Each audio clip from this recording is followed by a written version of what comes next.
तू जो मिल जाए तो लगे मुझे।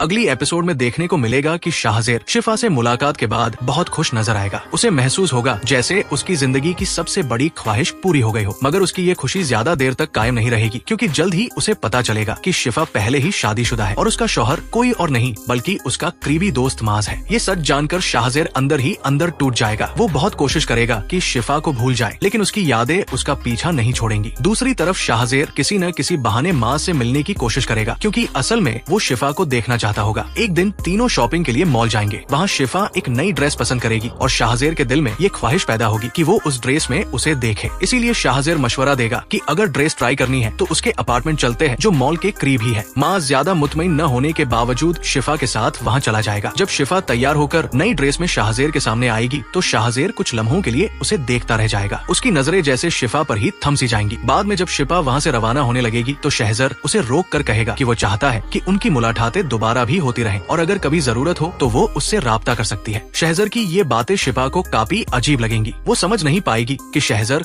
उससे इतनी अपनायत क्यों दिखा रहा है। फिर शहजर उसे अपने घर में होने वाली एक पार्टी की दावत भी देगा, लेकिन शिफा कोई खास जवाब दिए बगैर वहाँ से चली जाएगी। घर जाकर शिफा माज को बताएगी कि शहजर का रवैया उसे कुछ अलग और तैरमामूली लगा है। वो कहेगी कि शहजर उससे इस तरह बात कर रहा था जैसे वो उसे बहुत अरसे से जानता हो, लेकिन माज इस बात को संजीदगी से नहीं लेगा और शिफा को समझाएगा कि शहजर का मिजाज ही ऐसा है। वो हर किसी से खुलकर बात करता है, इसलिए उसे इस मामले में ज्यादा सोचने की जरूरत नहीं है।